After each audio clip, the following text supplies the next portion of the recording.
अस्सलामुअलैकुम, आप देख रहे हैं प्रोग्राम रिपोर्ट कार्ड। मैं हूं मुबश्शिर हाशमी। नाजरीन, था जिस काबीना का इंतज़ार, वो काबीना के नाम सामने आ गए हैं। उस निगरान वफाकी काबीना ने हलफ उठा लिया है। हलफ उठाने वालों में शमशाद अख्तर, मुर्तज़ा सोलंकी, जलील अब्बास जिलानी और सरफराज बुगटी, अनीक अहमद और जमाल शाह के नाम शामिल हैं। निगरा काबीना के 18 अरकान ने आज हलफ उठा लिया है।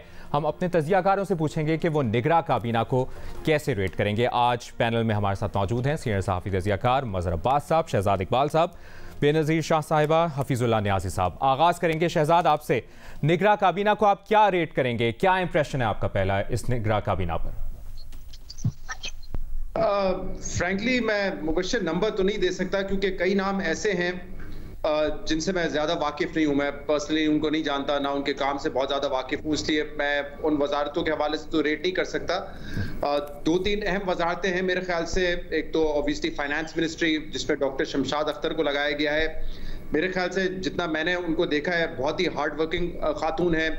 जब गवर्नर थी स्टेट बैंक ऑफ पाकिस्तान की, तो उस वक्त भी उनके काम की तारीफ होती थी। इंडस्ट्री जो है उनसे थोड़ा सा खफा रहती थी, हुकूमत भी खफा रहती थी, क्योंकि वो भी टाइम ऐसा था कि जब डिस्काउंट रेट्स को बहुत ज़्यादा बढ़ा दिया गया था, लेकिन वो वक्त की ज़रूरत थी। बट ये बड़ी अच्छी बात है कि ज़्यादा प्रेशर नहीं लेती, जानती हैं कि माशी मामलात क्या है पाकिस्तान में रही है काफ़ी अरसे से, तो ऑब्वियसली उनको ये चीज़ों का आइडिया तो है। तो मुझे नहीं लगता कि बहुत ज़्यादा वक्त उनको लगेगा एडजस्ट होने में।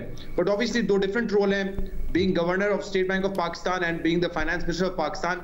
तो मेरे ख्याल से ये बड़ा इंपॉर्टेंट पैसेज इसलिए होगा क्योंकि इसमें आपने देखना है तो कि इन्वेस्टमेंट के जो बड़े बड़े दावे किए गए थे, क्या वो इन्वेस्टमेंट हो सकती हैं, क्या वो प्राइवेटाइजेशन की डील्स हो सकती हैं, जिसकी वजह से आपने इस केयर टेकर सेटअप को बाइख्तियार बनाया है कि जो एग्रीमेंट, जो मामलात ऑलरेडी चल रहे थे उनको परस्यू कर सके। दूसरा, इसके अलावा जुलाई का महीना जो था, जो पीडीएम हुकूमत छोड़ के गई है, वो मेरे ख्याल से बहुत ही खतरनाक रहा है पाकिस्तान के लिए। इस पे ज्यादा बात नहीं हो रही। हमारे रेमिटेंसेस $2 बिलियन तक आ चुके हैं, यानी कि उसमें तकरीबन 15% की कमी है पिछले साल के मुकाबले में। इसके अलावा आपके जो एक्सपोर्ट्स हैं वो सिर्फ $2 बिलियन के हैं, वहां पे 20% की कमी है। मतलब अगर ये नंबर्स जुलाई के थे और ये कंटिन्यू करते हैं तो फिर तो we are heading towards a disaster. ना आईएमएफ के आप टारगेट्स पूरे कर सकेंगे, ना बजट के टारगेट्स पूरे कर सकेंगे, ना आपके रिजर्व्स बिल्डअप हो सकेंगे। और आप देख रहे हैं कि ऑलरेडी इस वक्त जो रुपया है वो मुसलसल इंटरबैंक मार्केट में भी गिर रहा है और वो ओपन मार्केट में भी गिर रहा है, क्योंकि प्रेशर बहुत है। इंपोर्ट हमने खोल दिए हैं लेकिन एक्सपोर्ट्स कम हो रहे हैं, रेमिटेंसेस कम हो रहे हैं। तो मेरे ख्याल से ये वो काम होगा जो फाइनेंस मिनिस्ट्री को फौरी तौर पर करना होगा। जो एम्बिशियस टारगेट्स हैं टैक्स के, वो आपने इकट्ठा करने हैं। वो जुलाई में कोई बहुत ज्यादा रिमार्केबल नहीं रहे नंबर्स, तो मेरे ख्याल से ये बहुत चैलेंजिंग टास्क होगा। इसके अलावा इंटीरियर मिनिस्टर सरफराज बुगटी साहब का नाम मेरे ख्याल से मैंने तो पहले दिन से ही कहा था कि वो बनेंगे, क्योंकि उनका नाम आ रहा था। काकड़ साहब के बड़े करीब हैं, ऑब्वियसली उनका एक क्लोज वर्किंग रिलेशनशिप है। और आने वाले वक्त पे जब इलेक्शंस के लिए सिक्योरिटी फराहम करने का वक्त होगा, या शायद हो सकता है पीटीआई को मैनेज करने का मामला हो, तो उस वक्त उनका रोल बड़ा इंपॉर्टेंट हो सकता है। तो देखते हैं कि वो किस तरह आजादाना तरीके से काम करते हैं। जलील अब्बास जिलानी साहब ऑब्वियसली यूएस में पाकिस्तान के सफीर रह चुके हैं, तो डिप्लोमेटिक जो मामलात हैं उनसे वो बाखबर हैं। जो डिप्लोमेटिक सर्कल्स में लोग हैं वो उनकी तारीफ भी करते हैं। मेरे ख्याल से ये 3-4 इंपॉर्टेंट वजारतें होंगी। इसके अलावा भी जो नाम है, कुछ अच्छे नाम है, लेकिन जैसे मैंने कहा मैं सबसे बहुत ज्यादा वाकिफ नहीं हूँ कि क्या उनकी एक्सपर्टीज रही है। थोड़ा सा पढ़ेंगे, देखेंगे, लोगों से पूछेंगे तो शायद आप 5 में से एक भी कोई स्टार नहीं दे रहे किसी को भी? नहीं, मैं स्टार्स देने की पोजीशन में नहीं हूँ फ्रैंकली मुबश्शिर। बेनज़ीर, आप क्या, आपको पहला इंप्रेशन क्या लगा है निगरा काबीना का? और निगरा काबीना को अगर आप रेट भी कर दें आउट ऑफ 5 स्टार्स तो आसानी हो जाएगी नाज़रीन के लिए। मुबश्शिर, मैं तो रेट नहीं करूंगी, इसलिए क्योंकि मेरा तो वही जवाब है जो मैंने आपको पिछले हफ्ते भी दिया था कि फर्क नहीं पड़ता कि कौन निगरान वज़ीर आज़म है, काबीना में कौन है। ये सब बहुत अच्छे होंगे, बहुत इम्पार्शियली काम करेंगे, शायद बड़े नॉन कॉन्ट्रोवर्शियल फैसले लेंगे, लेकिन जिस सिस्टम का वो हिस्सा बनने जा रहे हैं, सब सिस्टम ही रिग्ड है। एक केयर टेकर सेटअप का काम क्या होता है? बुनियादी काम तो इलेक्शन कराना होता है साफ और शफाफ तरीके से, मुल्क चलाना तो नहीं होता। लेकिन जो सिस्टम है, तो फर्क क्या पड़ता है कि काबीना में कौन है, क्योंकि जो सिस्टम है वो रिग्ड है, खास तौर पे एक सियासी जमात के खिलाफ। अब पीटीआई आपको अच्छी लगे या बुरी लगे, उनको फ्री एंड फेयर इलेक्शन तो नहीं मिल रहा, ये तो बड़ा साफ जाहिर है। आज मैं राजा रियाज साहब का इंटरव्यू पढ़ रही थी द न्यूज में, और क्योंकि आजकल राजा साहब के पास बड़ी खबरें होती है, तो उन्होंने द न्यूज को कहा कि उनको लगता है कि अगले इलेक्शन में ना पीटीआई इलेक्शन लड़ सकेगी, ना बल्ले को कोई वोट दे सकेगा और इमरान खान साहब भी जेल में होंगे। तो अब आप मुझे बताएं मुबश्शिर, ये किस किस्म का इलेक्शन होने जा रहा है? एक और उन्होंने इंटरव्यू दिया कुछ दिन पहले जिसमें उन्होंने कहा कि बड़ों ने फैसला कर लिया है कि फरवरी में जाके इलेक्शन होंगे। अच्छा, मुझे ये बयान बहुत अजीब सा लगा इसलिए क्योंकि हमें तो अभी तक बताया जा रहा था कि इलेक्शन कमीशन ने हल्का बंदियां करनी है, उसके बाद जाके फैसला होगा कि इलेक्शन कब होंगे। और इलेक्शन कमीशन चुप है। इलेक्शन कमीशन से हमें कोई जवाब नहीं आ रहा कि इलेक्शन होने कब है, ये केयर टेकर गवर्नमेंट कितनी देर के लिए है। लेकिन राजा रियाज साहब कह रहे हैं कि बड़ों ने फैसला कर लिया है कि इस डेट को फरवरी में जाके इलेक्शन होंगे। तो मैं तो सिर्फ आखिर में मुबश्शिर ये कहूंगी कि शायद ये जो सियासी जमातें हैं पीडीएम की हुकूमत में जो थी, इनको शायद एहसास नहीं है या इनको शायद कोई फर्क नहीं पड़ता। किसी को अभी इस, चाहे आप पीटीआई के सपोर्टर हो, मुस्लिम लीग के हो, पीपल्स पार्टी के हो, किसी को सिस्टम पे एतमाद नहीं है कि ये फ्री एंड फेयर इलेक्शन जो है वो डिलीवर कर सकेगा। और ये अफसोस की बात है क्योंकि ये वही सियासी जमातें हैं जिन्होंने हमें चार्टर ऑफ डेमोक्रेसी जब दिया था तो हमसे वादा किया था कि हम कभी गैर जमहूरी कुव्वतों को ये मुल्क नहीं देंगे। और आज देखें कितनी स्पेस दी है। बल्कि शहजाद के साथ उस दिन इंटरव्यू पे राना सनाउल्लाह साहब ने, जब शहजाद ने पूछा कि आपने मिलिट्री एस्टैब्लिशमेंट को इकोनॉमी में भी रोल दे दिया है, डेवलपमेंट में भी रोल दे दिया है, तो उन्होंने कहा हाँ उनका रोल होना चाहिए एस्टैब्लिशमेंट का। वो तो इस बात का दिफा कर रहे थे, वो कह रहे थे ये सारी पुरानी किताबी बातें हैं। तो फिर आप मुझे बताएं कि मैं राना सनाउल्लाह साहब से सवाल पूछती हूँ कि तो फिर हम इस आईन का क्या करें जो हमने गलती से बना दिया है, जिसमें लिखा हुआ है कि एस्टैब्लिशमेंट का क्या रोल होना चाहिए और क्या रोल नहीं होना चाहिए। इसको क्या करें, इसको फाड़ के फेंक दें या इसको OLX पे बेच दें? क्योंकि हमें इस वक्त कोई फ्री एंड फेयर इलेक्शन नहीं नजर आ रहा। तो मुझे कोई फर्क नहीं पड़ता कि काबीना में कौन आता है और कौन नहीं आता। मगर साहब, आप क्या रेट करेंगे निगरां काबीना को, निगरां वज़रा के अगर प्रोफाइल्स को सामने रखा जाए? इसमें तो ऑलरेडी एक 3 स्टार रिटायर्ड जनरल है तो बाकी देखें क्या ज़रूरत है इतनी लंबी काबीना की। अगर आपने 3 महीने में इलेक्शन कराने हैं, मुश्किल से आप 5 रुकनी काबीना रख लेते, 5 रुकनी, कोई मैसेज तो देते। मेरा ख्याल है बदकिस्मती है हमारी कि हमारे नज़र में हम शोर बहुत करते हैं कि हम बहुत ज़्यादा कर्ज़ों तले दब चुके हैं, बहुत ज़्यादा। मुझे ऑप्टिक्स बताएं, ये जो काबीना की फॉर्मेशन है, बहुत से अच्छे लोग होंगे, यकीनन होंगे, लेकिन ऑप्टिक्स क्या है, पर्पस क्या है इस काबीना का? 90 डेज़ में इलेक्शन, अभी तक कैटेगोरिकली निगरां वज़ीर आज़म ये बात करते हुए हिचकिचा क्यों रहे हैं? और इस दौरान सर इलेक्शन कमीशन ने हल्का बंदियों के शेड्यूल का भी ऐलान कर दिया है और ECP ने कहा है कि इलेक्शन 90 रोज़ में नहीं हो सकते। तो अब यही देख लेना, अगर 90 रोज़ में इलेक्शन नहीं हो सकते तो अब देखते हैं कि इस निगरां काबीना में कोई ऐसा है जो ये कहे और ये कह के जो है वो माजरत कर ले कि जी मैं आइन को तोड़ के जो है वो नहीं जा सकता उसमें। देखिए आज जो कुछ अगर इलेक्शन कमीशन का ये आ गया है तो उसके बाद आप मुझे बताएं कि आप किसके साथ खड़े हैं। आप आइन के साथ खड़े हैं, ये बात की जाएगी, निगरां की तरफ से भी बात की जाएगी, और जो चाहते हैं कि इलेक्शन जो है वो फरवरी में या उससे भी आगे जाएं उनकी तरफ से भी ये बात आएगी कि जी हल्का बंदियों का भी तो है। तो तय कर लेना फिर कि क्या करना है इस चीज़ में। इस चीज़ को हमने पंजाब और KP के मामले में भी आइन को एक तरफ उठा के रख दिया और अब हम एक मरतबा फिर आइन को एक तरफ उठा के रख रहे हैं। आप अगर मगर में बहुत सी जस्टिफिकेशन दे सकते हैं आइन को आगे बढ़ाने की। ये जो भी खेल हो रहा है, ये 73 का आइन है और 50वीं सालगिरह है इसकी, तो हम बड़ी बाइज़्ज़त तरीके से इस आइन को दफन कर रहे हैं, बल्कि शायद बाइज़्ज़त तरीके से भी दफन नहीं कर रहे इस आइन को। तो मुझे नहीं पता कि ये निगरां ने आज जो हल्फ उठाया है, ये हल्फ की पासदारी वो करेंगे या नहीं करेंगे। ये हल्फ क्या कहता है आपसे कि आप आइन के मुताबिक चलेंगे। क्या ये आइन के मुताबिक चलना होगा कि आप 90 रोज़ से आगे जाएं?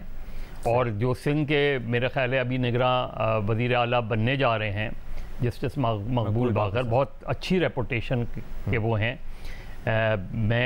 वो भी टेस्ट पर होंगे। देखिए फ़खरुद्दीन जी इब्राहिम साहब गवर्नर थे यहाँ, और जब ग़ुलाम इसाक़ खान ने 6 अगस्त 1990 को असेंबलियाँ डिज़ोल्व की थी तो उन्होंने इनकार कर दिया था और प्रेफर किया था कि वो इस्तीफ़ा दे दें। उन्होंने इस्तीफ़ा दिया और फिर शाम को कमाल असफर साहब गवर्नर बने और उन्होंने असेंबली डिसॉल्व। सही ठीक है, हमें देखना है आपका ओपिनियन आगे। न्याजी साहब, आपका भी यही ओपिनियन है, आप क्या कहेंगे? तो एक इमरान खान साहब को कब पता चला था कि हुकूमत उनकी नहीं थी, एस्टेब्लिशमेंट की थी?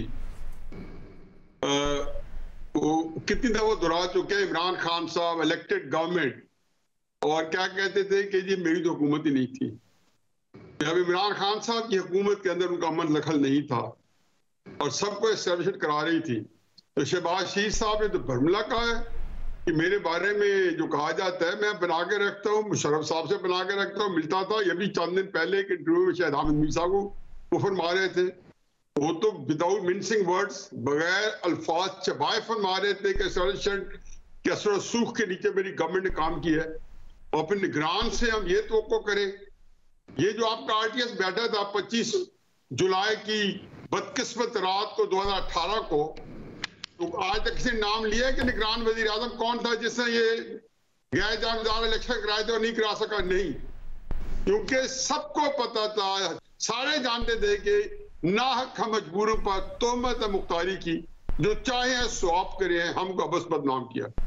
मुझे तो इसमें एक गुना एक ही खुशी हुई है कि अनवारुल हक काकड़ जो है बहुत बड़ा आदमी है, बहुत बड़ा पाकिस्तानी है, इतनी रासुल-अक़ीदा सोच, जो सोच मेरी पाकिस्तान के बारे में है, जो एक क्लैरिटी है उनको पूरे पाकिस्तान के बारे में नजरियाती तौर पे भी और कौमीती तौर पे भी, और फिर छोटे सूबे बलूचिस्तान से होते हुए उसके अंदर कोई तासुब नहीं है। मेरे ये गनीमत है कि ऐसा बंदा शायद खाकान अब्बासी साहब जैसा, अनवारुल हक काकड़ साहब जैसा, एटलीस्ट उनको और द राइट रीजन और द रॉन्ग रीजन एक रिकग्निशन मिली है।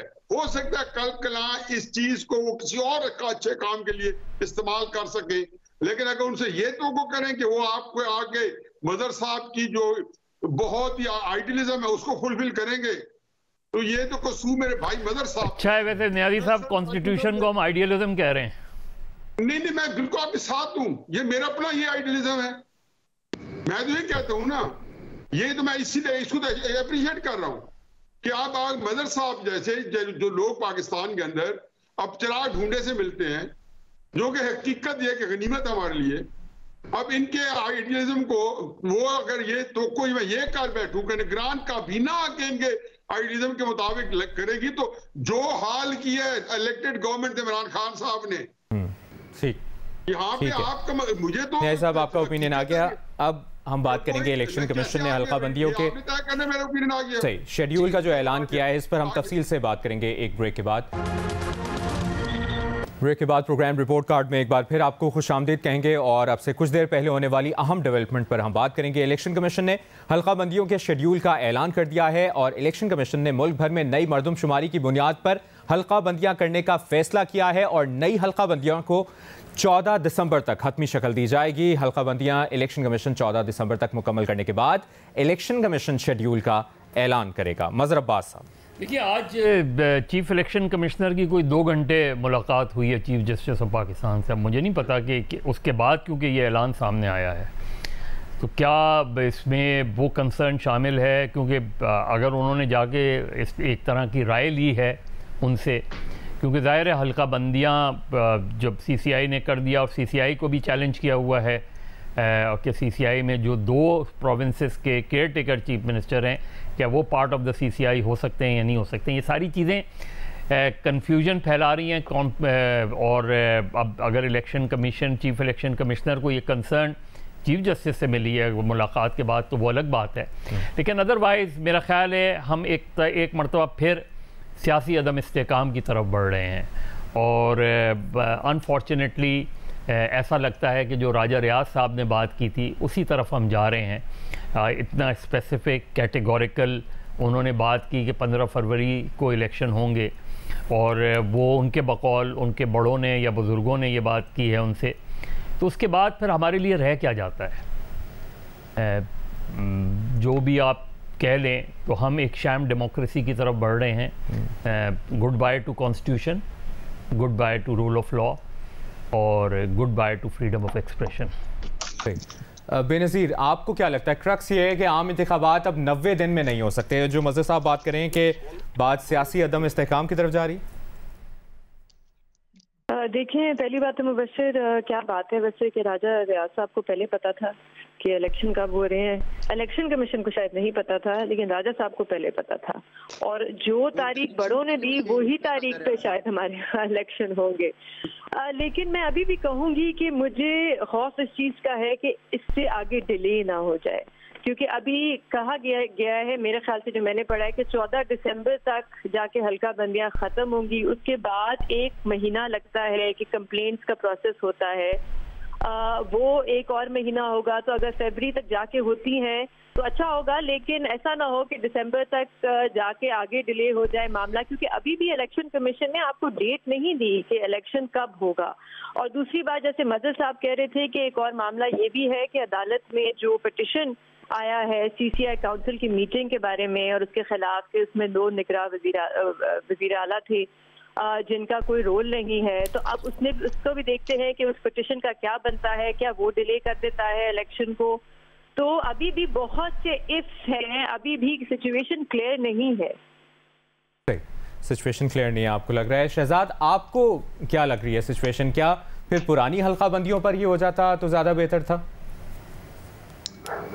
देखिए, मेरे ख्याल से तो ये जो फैसला आया है इलेक्शन कमीशन ऑफ पाकिस्तान का, ये आइन की मुकम्मल खिलाफ वर्जी है। जैसे मैंने पहले भी बताया था कि आइन बड़ा कैटेगोरिकली कहता है कि असेंबली तहलील होने के अगर 48 घंटे में प्रेसिडेंट नोटिफाई कर देते हैं उसको, तो फिर प्रेसिडेंट डेट देंगे आर्टिकल 48(5) के तहत, और वो डेट 90 डेज के अंडर होनी चाहिए। तो ये इलेक्शन कमीशन ऑफ पाकिस्तान ने खुद ही फैसला कर लिया है कि 90 दिन में वो नहीं हो सकते इलेक्शन। और इलेक्शन कमीशन से पहले जो सुप्रा चीफ इलेक्शन कमिश्नर है राजा रियाज साहब, वो डेट बता चुके थे और तफसील से बता चुके थे। बड़ा एम्बैरेसिंग है ये बार बार रिपीट करना। अभी मैं न्यूज़ में भी बता रहा था कि वो कहते हैं कि बड़ों ने फैसला किया था कि हम लंबा चलाएंगे केयरटेकर सेटअप को, लेकिन फिर ये बड़ों ने फैसला किया कि नहीं, लंबा नहीं चलाएंगे, सिर्फ 15 फरवरी तक खींचेंगे, उसके आसपास इलेक्शन करवा देंगे।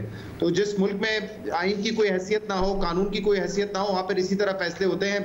अब पता नहीं बड़ों से वो किसकी तरफ इशारा कर रहे थे, बट मेरे ख्याल से ये जो हुकूमत थी पीपल्स पार्टी की और नून लीग की, इनको ये फिलहाल समझ नहीं आ रहा है, क्योंकि इनको नजर आ रहा है कि इक़्तिदार इनको मिलने वाला है, इसलिए सारी चीजों को नजरअंदाज कर रहे हैं। अगर मैं आपको बताऊं मुबश्शिर, उस दिन तकरीबन 50-60 सहाफियों से मिले वजीर आजम साहब, मैं भी उस मीटिंग में था।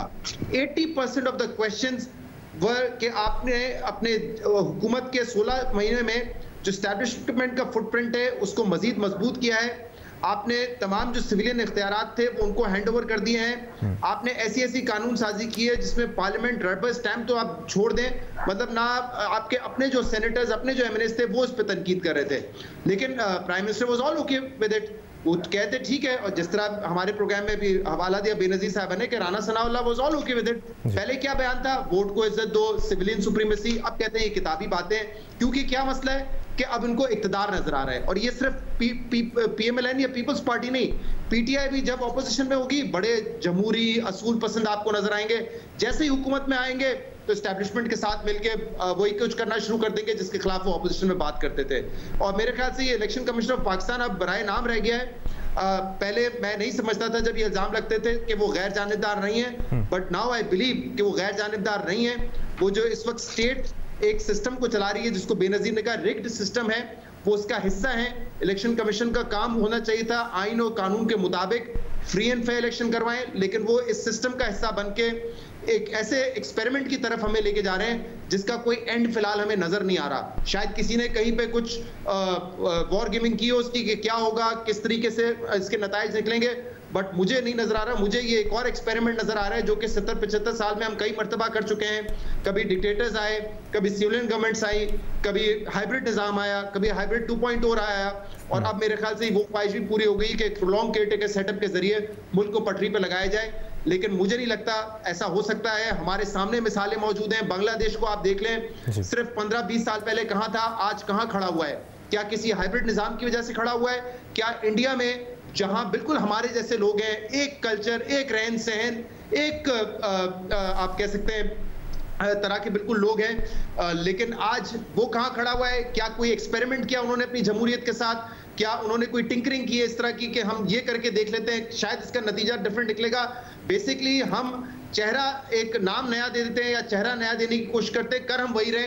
हम एक ही एक्सपेरिमेंट बार बार, हम डिफरेंट एक्सपेरिमेंट बार बार करने की कोशिश कर रहे हैं और नतीजा कुछ नहीं निकल रहा है। जबकि आप सब यही कहेंगे आप सिर्फ जमहूरियत को तसलसल चलने दें और नतायज शायद आपको बेहतर मिलेंगे, लेकिन हम वो करने के लिए तैयार नहीं है। नियाज़ साहब, आम इंतखाबात 90 दिन में नहीं हो सकते, इलेक्शन कमीशन का ताज़ा तरीन फैसला। और जो शहजाद इकबाल भी बात करें कि आपको भी एक और एक्सपेरिमेंट होता नजर आ रहा है फिर? देखिए जी, अगले इंतखाबात का ताल्लुक हल्का बंदियों से नहीं है। ये बात 2-2.5 महीने पहले इस फोरम पे गई है, उसके बाद कोई मेरा ख्याल है 6-7 दफा मैं दोहरा चुका हूँ। ये एक अज़राए तफन्नुन का पिछले कॉलम में मैंने लिखा था कि जो मुशावरत होनी थी वो शहबाज शरीफ साहब के राजा रियाज साहब के दरमियान होनी थी। कभी एक ही सुना था कि किसके दरमियान मुशावरत हो रही है? शहबाज शरीफ साहब, नवाज शरीफ साहब, जरदारी साहब, फजल रहमान साहब, इत्तेहादी, एनकेएम नहीं हो रही मुशावरत राजा रियाज से। तो मैंने अपने कॉलम में लिखा था कि आपको हैरान हो जाएंगे, ये लिखा हुआ है, ये अभी नॉमिनेशन ही, कि नाम जो होगा आखिर में राजा रियाज साहब का होगा। वो नाम लाएंगे जिस मुशावरत की नहीं गई, लेकिन वो जो नाम लाएंगे वही आपका निगरान वजीर आला बनेगा। राजा रियाज साहब जब फैसलाबाद पहुंचे, एक फिक्र तो यहाँ पे चाहे मजा साहब ने सुना दिया, एक फिक्र मैं सुना दूं, तो उन्होंने कहा जी क्या बनना निगरान वजीर आला का? उन्होंने कहा मैं नाम दे आया हूँ। तो नाम जिन्होंने दिया उनके जरिए नाम किया, तो उसी ने ही नाम होना था, सामने आना था। बाकी इलेक्शन के बारे में मेरा खदशा ये है, और ये मैं एक जुल्फ़िकार अली भुट्टो साहब के तजर्बे के बाद ये बता रहा हूँ, मेरा खदशा ये है कि अगर इमरान खान साहब का बंदोबस्त ना हो सका जनवरी-फरवरी तक, तो फिर ये निगरान सेटअप अपसेट हो जाएगा, फिर इसकी भी छुट्टी हो जाएगी। फिर हम पाकिस्तान में वो निज़ाम देखेंगे कि जहां आईन और कानून जो है, क्योंकि हमारे यहाँ एक इदारे ये समझते हैं कि पाकिस्तान के आईन और कानून जो है वो उनको इदारों में इंसाफ, जो वो इंसाफ चाहते हैं इंसाफ देने से कासिर है। मैं फिर दोबारा दोहराता हूँ मदर साहब के लिए कि हमारे इदारों की ये विचारों की ये तकलीफ है कि पाकिस्तान की अदालतें जो इंसाफ वो चाहते हैं, उनको क्या इंसाफ चाहिए जो आईन में नहीं लिखा हुआ। उनको कौन से कानून चाहिए, सजाएं चाहिए जो आईन में नहीं लिखी हुई। मतलब आईन जो आर्टिकल 10 है, मेरा हाल देखिए, मेरा बेटा जो पकड़ा है उन्होंने अभी तक गिरफ्तारी नहीं डाली। पाकिस्तान का आईन कहता है कि उसको 24 घंटे में पुलिस ही गिरफ्तार कर सकती है, 24 घंटे में उसको अदालत में पेश किया जाता है। मिसिंग पर्सन का तुम सुनता है तो मेरे में बीत गई है। अब मुझे बताएं कि उसके अंदर यह भी है कि जो सजा भी की उसकी सजा भी मुतय्यन कानून बताता है कि 1 साल है, 2 साल है, उम्र कैद, फांसी है, या कातिल के लिए भी उसको भी फेयर ट्रायल प्रोटेक्ट करता है, या सेक्स वर्कर्स को भी करता है, डाकू को भी करता है, चोर को भी करता है, कलभूषण को भी करता है। उसके बाद इंसानी हकूक भी है कलभूषण के, और उसके बाद उसको अपील का हक भी है। मेरा खतरा यह है कि पाकिस्तान को चाहिए सियासी इस्तेकाम, ये सारी चीजें अदम इस्तेकाम बढ़ाएंगी। ये आप इस तरीके से कोर्सिव तरीके से किसी को खत्म न कर सकते, न ले जा सकते, बल्कि मजीद चीजें गड़बड़ हो रही हैं। क्योंकि मेरे इस सामने 7-8-9 महीने में हालात जो हैं बद से बदतर हुए हैं। ये जो वक्ती तौर पे जो ठहराव आता है हालात में, ये तूफान का पेश खैमा है। मैं बार बार कह रहा हूँ कि पाकिस्तान को बहुत बड़े खतरे लाहक हैं। इस तरह के अदम इस्तेकाम से पाकिस्तान बहुत बदतर हो जाएगा। खुदा के वास्ते मुल्क ने कायम रहना है तो आईन और कानून की हुक्मरानी के तहत, और आईन और कानून जो कहता है उसके मुताबिक चलना होगा। अपने तौर पे उसके अपने मतलब पहना के अदालतों को किसी को कोई मैनिपुलेट करने की जरूरत नहीं है, ना उनको अपने उदार ढालने की जरूरत है। अब वगरना जिसको कहना चाहिए कि बाहर निकले का रास्ता नहीं होगा। शहजाद, आप कुछ ऐड करना चाह रहे हैं? मैं ये ऐड करना चाह रहा था, बिल्कुल हफीजुल्लाह नियाजी साहब ये प्रोग्राम पे बात करते रहे और हम भी ये करते रहे, और ये बात भी सिर्फ तजिया नहीं था। जैसे राजा रियाज साहब कह रहे थे कि बड़ों ने बताया, ये बड़े ही बता रहे थे कि अगर अक्टूबर तक इलेक्शंस के मामलात अगर पाकिस्तान तहरीक इंसाफ को मैनेज कर लिया, इमरान खान को मैनेज कर लिया, न्यूट्रलाइज कर लिया, तो इलेक्शन हो जाएंगे, वरना इलेक्शन में ताखिर हो जाएगी। ये मौजूदा हुकूमत जो साबका हुकूमत है नून लीग की, आप देख लें 20 जुलाई 22 जुलाई तक क्या बयान आते हैं। पुरानी मरदमशुमारी के तहत इलेक्शन होंगे, और फौरी होंगे, वक्त पर होंगे। सडनली उन्होंने अपने बयानात बदल दिए। एक दिन फैसल वाडा साहब एक ट्वीट करते हैं जिसमें वो कहते हैं कि तमाम नून league, peoples party, Pakistan Tehreek Insaf बुग़्ज़ रखते हैं पाक फौज के लिए। 2 दिन बाद वहां पे शहबाज शरीफ साहब का एक इंटरव्यू आ जाता है कि नई मर्दमशुमारी के तहत होंगे इलेक्शन, और फिर वो जवाब तलाश कर रहे हैं, जबकि वही तमाम उनके वुज़रा सीनियर रहनुमा नून लीग के आके कह रहे थे कि पुरानी मर्दमशुमारी के तहत होंगे। तो मेरे ख्याल से बात यही है जो चंद माह से की जा रही थी, ये 2-3 हफ्ते से नहीं, चंद माह से की जा रही थी। अगर पीटीआई चेयरमैन को न्यूट्रलाइज कर लिया तो वक्त पे हो जाएंगे इलेक्शंस, नहीं किया तो उसमें ताखीर होगी। मैं साहब, आपको और बेनज़ीर शाह आपको क्या लगता है, ये जानेंगे एक ब्रेक के बाद। आप देखते रहिए प्रोग्राम रिपोर्ट कार्ड। ब्रेक के बाद प्रोग्राम रिपोर्ट कार्ड में एक बार फिर खुशामदीद कहेंगे। बेनज़ीर शाह साहिबा, जो ब्रेक से पहले हफीजुल्लाह न्याजी साहब भी बात कर रहे थे, आपको भी ये लगता है कि कहीं ना कहीं इलेक्शन ने डिले होना ही था? बिल्कुल मुबश्शिर, आपने काफ़ी बार इस शो पे भी यही बात की है कि, और यादी साहब ने बिल्कुल ठीक बात की है कि इमरान बंदी शायद प्रॉब्लम है, हल्का बन गया शायद प्रॉब्लम नहीं है। और राजा रियाज साहब, क्योंकि जैसे मैंने कहा कि उनकी आजकल सारी बातें जो वो कहते हैं वो ठीक होती हैं, वो भी यही कह रहे हैं कि अगले इलेक्शन में पीटीआई भी नहीं होगी, बल्ले को भी आप वोट नहीं दे सकते, तो ये सारे मामले मैनेज होंगे तो इलेक्शन होगा। तो बात शहजाद की बिल्कुल ठीक है कि अगर बड़ों ने ही बैठ के फैसला करना है तो फिर इलेक्शन कमीशन तो इंडिपेंडेंट ना हुई, फिर तो बड़े बैठ के फैसला करेंगे कब इलेक्शन होगा और कब इलेक्शन नहीं होगा, तो फिर हमें इलेक्शन कमीशन की क्या जरूरत है। तो जैसे मैंने पहले कहा कि पूरे के पूरे सिस्टम पे किसी का इस वक्त एतमाद नहीं है। वो इलेक्शन हो रहे हैं लेकिन इस इलेक्शन पे किसी का एतमाद नहीं है कि ये फ्री एंड फेयर है। किस तरह सीटें बटेंगी और किस तरह सीटें बटेंगी बेनजीर, हर पार्टी को ये जुलाई 1971 में इलेक्शन हुआ था, मदरसा बताएंगे मशरिक पाकिस्तान में, और सीटें बता दी गई थी कि 20 फलां को मिलेंगी, 75 फलां को मिलेंगी, 70 फलां को मिलेंगी। मतलब माजी में भी ऐसी मिसालें मिलती हैं, फिर जूतों में दाल बटेगी। देखिए पिछले 45 साल से हमने कोई सबक नहीं सीखा। भुट्टो से खौफ था, फांसी चढ़ा दी, ये ख्याल करके कि शायद फांसी चढ़ने के बाद भुट्टो ख़त्म हो जाएगा, पीपल्स पार्टी ख़त्म हो जाएगी। नहीं ख़त्म हुई तो नवाज़ शरीफ को ले आए, नवाज़ शरीफ से ख़तरा पैदा हुआ तो चौधरीज़ को ले आए, चौधरीज़ से ख़तरा पैदा हुआ तो किसी और को ले आए, पीपल्स पार्टी और नून लीग के दरमियान मीसाक हुआ तो इमरान खान को ले आए, आज इमरान खान से खौफ है तो किसी और को ला रहे हैं। ये इतना तसलसल है हमारे यहाँ सियासत के प्रोजेक्ट्स का कि हम सियासत नहीं करना देना चाहते, हम प्रोसेस को नहीं चलने देना चाहते। हर प्रोसेस में कोई ना कोई प्रोजेक्ट पेश कर देते हैं कि इस प्रोजेक्ट के तहत अगर चलेगा सिस्टम तो चलेगा, वरना नहीं चलने दिया जाएगा। तो बेहतर है, और बदकिस्मती से बहुत ही उसके साथ अफसोस है कि वो पार्टियां उसका हिस्सा बन रही हैं जिन्होंने आइन बनाया, जिनकी जिम्मेदारी थी आइन का तहफ़्फ़ुज़, आज 50 साल बाद उन्होंने अपने हाथों से इस आइन को दफन कर दिया। और ऐसे बिल लेकर आए हैं माशाअल्लाह कि मैं एक किताब पढ़ रहा था, ट्रायल ऑफ इंडिपेंडेंस, कि बहादुर शाह ज़फ़र का जब ट्रायल हो रहा था तो उसके बाद सेडिशन का केस आया था, आज तक वो सेडिशन चल रहा है हमारे यहाँ।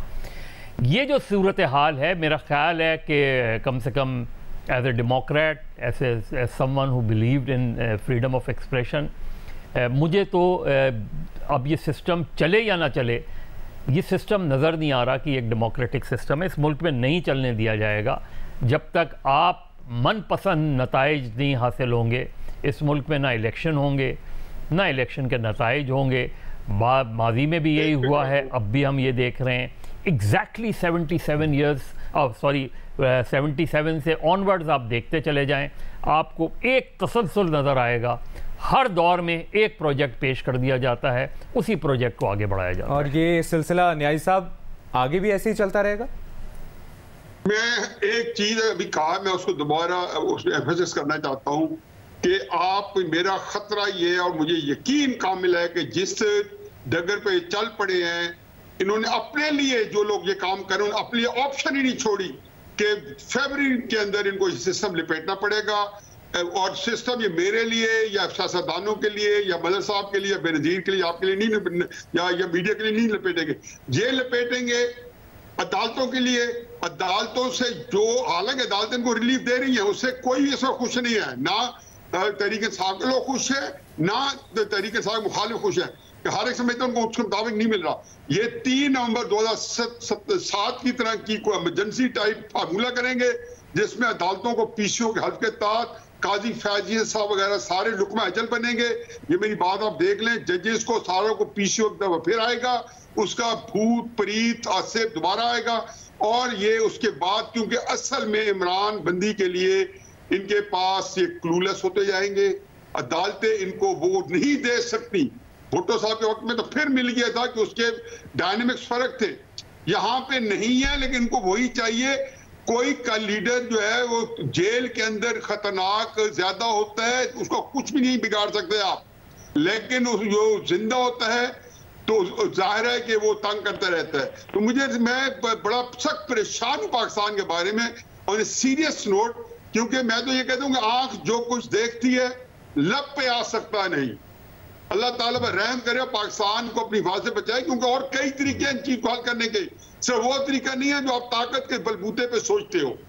सही। शहजाद, अगर इसमें पॉजिटिव एंगल निकालने की कोशिश की जाए, जो इलेक्शन कमीशन ने मुल्क भर में नई मरदमशुमारी की बुनियाद पर हल्काबंदियाँ जो हैं वो करने का फैसला किया है, तो जो रिजर्वेशंस थी MQM और दीगर जमातों की, वो कहीं ना कहीं दूर हो जाएंगी और आने वाले इलेक्शन में शफाफियत नज़र आ सकती? नहीं, मेरी नज़र में कोई पॉजिटिव नहीं है, क्योंकि देखें पॉजिटिव की बात नहीं, आइन के मुताबिक चल रहा है। आपको पता है जो 2017 के सेंसस थे वो 1998 के बाद हुए थे, यानी कि हर 10 साल बाद सेंसस होने हैं, लेकिन 2008 में नहीं हुए, 2017 में जाके हुए। इस दौरान 3 इलेक्शंस आ गए थे। आपका आइन बड़ा क्लियर है, वो ये नहीं कहता कि आपने हल्का बंदियां करानी है या आपने सेंसस करवाना है, वो ये कहता है कि आपने 90 डेज के अंदर इलेक्शन करवाने हैं। तो अगर पहला सवाल तो ये कि हुकूमत की नाअहली कोताही थी कि वक्त पे सेंसस नहीं हुए, क्योंकि 2022 अप्रैल में जब मामला सुप्रीम कोर्ट के पास गया था डेप्यूटी स्पीकर की रूलिंग का, तो उस वक्त चीफ इलेक्शन कमिश्नर को बुलाया गया था अदालत में। उन्होंने कहा था हल्का बंदियां करनी है, अक्टूबर 2022 तक इलेक्शन करवा देंगे। कहां अक्टूबर 2022, और आज हम खड़े हुए हैं अगस्त 2023 में, और हल्का बंदियों का मामला अब शुरू होगा नए सेंसस के मुताबिक। यानी कि पहले वो कहते हैं कि अक्टूबर 2022 में हम इलेक्शन करवाने की सूरत में होंगे, क्योंकि जब तक मरदमशुमारी भी हो जाएगी हल्का बंदियां भी हो जाएंगी। तो क्यों नहीं हुई? ये सवाल तो हुकूमत से करने का है कि अगर सेंसस इतना ही इंपॉर्टेंट था तो क्यों नहीं वक्त पे उसको करवाया गया, क्यों नताइज वक्त पे नहीं उसके लिए गए, और क्यों सिर्फ 15 दिन पहले सेंसस अप्रूव करने से पहले आप ये कह रहे थे कि पुराने मरदमशुमारी के तहत होंगे। मेरे ख्याल से इसमें सारी मेलिफाइड है, ये एक स्ट्रेटजी के तहत हुआ है। और बिल्कुल जैसे कि बेनजीर ने कहा, मैंने कहा, न्याजी साहब ने कहा कि इसका ताल्लुक कोई सेंसस से नहीं है। इलेक्शन डिले करना था, उसके लिए एक जवाब चाहिए था। जब पंजाब और KP में इलेक्शन डिले किया गया तो उस वक्त कहा गया कि सिक्योरिटी अवेलेबल नहीं है, फंड्स अवेलेबल नहीं है। अब फंड्स रख दिए थे, सिक्योरिटी का कोई मामला मेरे ख्याल से सच थे नहीं जो पहले बताए गए थे, तो कोई ना कोई जवाब तलाश करना था, वो सेंसस का बनाया गया, उस वजह से इलेक्शन में ताखिर की गई। आइन सेंसस की बात, आइन 90 दिन की बात करता है, सेंसस अगर नहीं हो सकते थे तो अनफॉर्चुनेटली आप यही कर सकते थे कि दोबारा CCI में लेके जाते, जैसे 2017 में आपने वन टाइम अप्रूवल लिया था, एक और वन टाइम अप्रूवल लेते। और बाय द वे ये जो नंबर्स हैं सेंसस के, इससे तो अभी भी मुतमईन नहीं है, पूरा बलूचिस्तान मुतमईन नहीं है कि हमारी आबादी को कम दिखाया गया है, हमें प्रोविंशियल सीट्स ज्यादा होनी चाहिए थी, उनका एतराज है। अभी भी एतराजात हैं मजहर साहब। देखिए 2007 से 2017 20 साल सेंसस नहीं हुआ इस मुल्क में।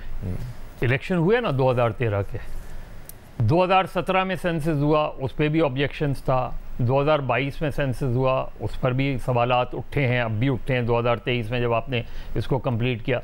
तो ये तो हल तलब, अब इसका हल जो है कि आगे चल के अभी अब क्या होगा वो तो अलग बात है। वो इंडियन मॉडल है। इंडियन मॉडल क्या है? उन्होंने आज से 40 साल पहले कैप कर दिया कि जी पॉपुलेशन में जितना भी इजाफा हो, सीटों में इजाफा नहीं होगा, और सीटों में उन्होंने इजाफा नहीं किया। उन्होंने हल्का बंदियाँ, वो ये सारी चीज़ें, क्योंकि ये इसमें आप देखें कि अगर ये तय कर लें आप आज कि जी सीटों में इजाफा नहीं होगा, आप देखें ये पॉलिटिकल इशू ही नहीं बनेगा। एक मरतबा फैसला करें, मसला सारा इस मुल्क का ही है कि वहाँ तो जो भी है इलेक्शन कमीशन फैसला करता है, पार्लियामेंट फैसला करती है, यहाँ पार्लियामेंट भी है, इलेक्शन कमीशन भी है, आला अदलिया भी है, फैसले कोई और करता है। शहजाद, आप कुछ ऐड करना चाह रहे हैं? 2017 के सेंसस हुए, 2017 के सेंसस हुए, उस वक्त हल्का बंदियां हुई, फिर वही जो सेंसस हुए थे 2017 में, उसकी हल्का बंदियां पिछले साल 2022 में भी हुई हैं। अब नए सेंसस हुए हैं और एक नई हल्का बंदियां होने जा रही हैं। बहुत बहुत शुक्रिया आपका शहजाद इकबाल साहब, मजहर अब्बास साहब, बेनज़ीर शाह साहिबा, हफीजुल्लाह नियाज़ी साहब। प्रोग्राम रिपोर्ट कार्ड देखने का शुक्रिया। अपना ख्याल रखिएगा। अल्लाह हाफ़िज़।